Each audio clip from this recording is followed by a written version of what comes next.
s'est lancé et je passe la parole à Philippe. Regarde. Bonjour. Voilà. Oui, je voulais juste dire que c'était hyper important que les certificats soient faits, y compris dans les médecins généralistes. C'est un soutien d'abord aux patients. Et d'autre part, je pense que nous n'avons pas le droit de refuser. Les médecins n'ont pas le droit de refuser un certificat médical. Alors qu'on s'entoure de prudence au moment de la rédaction, soit, mais à partir du moment où un patient est en grande difficulté avec un employeur, qu'il est en détresse, etc., on n'a pas le droit de ne pas le dire. Je pense que, et ça, enfin, je ne sais pas où en est le code de déontologie, j'aimerais bien savoir exactement, mais je pense qu'on n'a pas le droit. Tu peux le dire, mais le problème c'est, est-ce que tu peux faire la causalité avec ces conditions de travail? Non, moi je vois quelqu'un qui est en détresse et qui me dit qu'il est en souffrance avec son employeur. Il te dit que... Oui, alors peut-être qu'un médecin généraliste, c'est peut-être plus difficile de connaître les conditions de travail. En tant que médecin du travail, c'est notre métier. Je veux dire, on a un temps de travail prévu pour aller dans l'entreprise et pour voir les salariés en visite médicale et de voir... Et on fait pas on peut pas... Enfin, on fait des diagnostics de souffrance, mais parce qu'on connaît, parce que c'est notre métier. Tout à fait. Et je vois pas... Alors, je vois pas comment on peut aussi aider les patients qui sont en souffrance si on ne fait pas un diagnostic. Un diagnostic, c'est quoi? C'est de connaître les causes de la souffrance. Alors, évidemment, les causes, on peut dire, on va toujours trouver des bonnes raisons, qu'on va dire que c'est la personne qui était en divorce, etc., etc. Mais ça, c'est notre métier de faire la différence. Et de la même façon qu'on dit aussi aux patients, parfois, aux salariés, de dire, mais non, votre métier n'est pas en cause dans votre souffrance. On le fait, ça. Et donc, c'est notre expertise de dire que oui, des fois, votre souffrance est liée à votre travail, à l'organisation du travail. Mais ça ne te sera pas reproché. Ah ben si. Non. Ben si je fais un certificat médical, ben bien sûr que ce sera reproché. Je fais un certificat médical et je dis que monsieur Machin présente un syndrome dépressif en relation avec ses conditions de travail. Je veux dire, c'est mon expertise, c'est mon expertise de médecin. Et pour autant, si je fais ça, le conseil de l'ordre me dit que j'ai pas le droit de le faire. Non. Non, c'était... Non, mais simplement, t'as pas lu les dernières publications. J'ai reçu, et j'ai oublié de l'amener là, mais j'avais commencé à écrire un texte là-dessus. J'ai reçu le bulletin du sous-médical.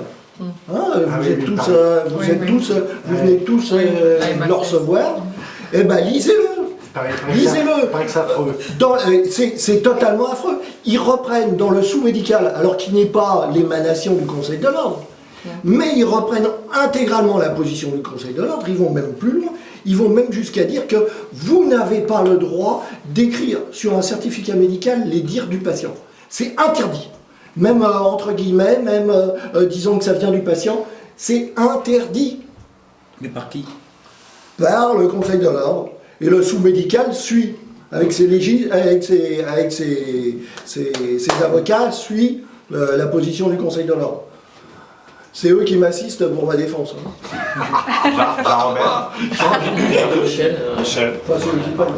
Oui, non, en tant que médecin généraliste, on n'arrête pas de faire des diagnostics. Un diagnostic, c'est effectivement une accumulation de consultations qu'on a eues avec des gens qui étaient en souffrance. Effectivement, on les voyait revenir du boulot en souffrance.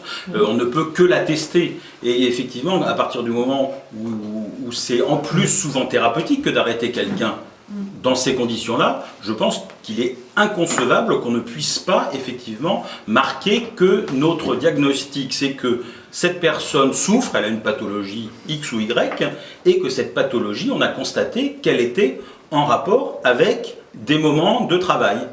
Alors après, effectivement, en tant que médecin généraliste, on ne va pas voir les conditions de travail, on n'a que celles qui nous disent. Mais quand quelqu'un se casse la jambe et que ça se passe au travail, on implique sans problème le travail. Et voilà, quand Ouais, mais là, quelqu'un... c'est pas la même chose, là. C'est une souffrance psychique. Cette souffrance psychique, elle peut avoir de multiples facteurs. Il y a des causalités qui ne sont pas unilinéaires. Il y a une pluralité de séries causales. Donc pourquoi tout d'un coup, on va vous dire, vous avez peut-être raison en indiquant que c'est le travail, mais vous n'en avez pas l'assurance absolue. Donc, laissons la porte ouverte à cette... La problématique est la même. Quand quelqu'un se casse la jambe, c'est pas innocent. Tout le monde ne se casse pas la jambe au travail. Oui, mais... Et pourquoi est-ce qu'effectivement, on conçoit que l'accident de travail qui casse la jambe, il soit accepté et que le voisin qui a fait les mêmes choses ne soit pas cassé la jambe. Et voilà, il y a l'inégalité effectivement par rapport à plein de choses qui font que même dans la souffrance psychique, effectivement, on n'est pas tous égaux. Là, avec une jambe cassée sur le lieu du travail, vous avez une causalité stricte, unitaire. C'est pas vrai, vous n'avez pas... Parce qu'il s'est cassé, Il s'est cassé la jambe au travail. Mais il était fragile. Est-ce qu'il avait de l'ostéoporose ou pas? Oui, Il n'est pas en cours de divorce et ça n'arrive Bien pas. sûr, Il n'y a pas d'envie de bien s'embrasser. sûr. Il l'a peut-être fait exprès pour avoir une pension. Oui, c'est juste. Comme ceux qui tiraient au flanc pour ne pas aller à la guerre. Et voilà. Oui, non, mais c'est vrai, vous avez tout à fait raison. Mais néanmoins, vous voyez bien qu'il y a une différence énorme avec la souffrance et la maladie psychique. Non. C'est nier, enfin, de dire ça, c'est de dire qu'il y a pas, que les médecins n'ont pas d'expertise. Ça veut dire que le savoir effectivement, la psychiatrique voisine, la boulangère peut penser la même chose, quoi. Je veux dire, voilà, Ça veut dire que le médecin, savoir il y a comme une psychiatrique... histoire. On connaît les salariés, on connaît l'entreprise, on a vu les gens je ne sais combien de fois. Enfin voilà, si on fait un diagnostic, c'est qu'on a des éléments et pas simplement parce qu'on a vu quelqu'un qui nous a dit je souffre parce que mon travail est à la cause de ma souffrance. Et il faut, c'est là, moi ça me choque, c'est qu'on nie l'expertise que ce soit le médecin du travail ou de tous les médecins. C'est-à-dire qu'on leur nie justement ce discernement entre ce qu'on peut leur dire et ce que eux, enfin, avec leur étude, et puis encore une fois, ça se fait pas sur une consultation. Parce qu'effectivement, ce serait trop léger. On ne fait pas ça sur une consultation. C'est toute une connaissance d'un ensemble de salariés, etc. Le savoir dont vous parlez n'est pas un savoir comme celui qui existe dans les sciences dures, comme la physique, la chimie, etc. C'est l'humanité. Ah oui, oui. Non, mais du coup, vous avez un problème épistémologique là sur le statut de votre savoir. Il peut être contesté, il peut être interprété de multiples façons, ce savoir. Mais il n'y a quand même pas le savoir psychiatrique pour être terminé comme un bloc, alors qu'il est lu, interprété par... Oui, non, j'interviens. Il peut être contesté, mais alors qu'il soit contesté épistémologiquement, que ce soit argumenté. La procédure ordinale n'est pas du tout de cet ordre. Il faut voir combien de temps on a débattu la question à l'ordre. On m'a donné royalement 5 minutes et j'ai parlé du cas Wagner-Jaurès. L'expérience de la façon dont Wagner-Jaurès et Freud se sont à la fois entendus et opposés pour reconnaître la souffrance, ce qu'on pourrait appeler la souffrance de guerre à laquelle tu faisais référence tout de suite. Cette contestation, on ne demande que ça, à être contesté dans nos décisions, nos certificats, nous les médecins, on ne demande que ça, mais de grâce, de la compétence, un tout petit peu. Mais à partir du moment où... laissons... Je suis désolé parce que je vais changer un peu la thématique. Il me semble, pour revenir à la question que tu posais au départ, donc est-il normal qu'un employeur saisisse le conseil de... Il y a plusieurs façons de répondre à cette question. Il y a sur le plan éthique et moral, j'ai l'impression qu'autour de la table, il n'y a pas grand monde qui dit le contraire. C'est peut-être la raison pour laquelle on est en train de revenir au sujet de la première table ronde. Sur le plan juridique, il aurait fallu avoir un juriste. Là, je ne sais pas. J'ai l'impression que c'est pas bien normal, mais bon, voilà, il n'y a pas de juriste. Après, il y a une autre façon de répondre à la question, qui est est-ce qu'on peut le comprendre dans le cadre d'un système politique, économique et social global.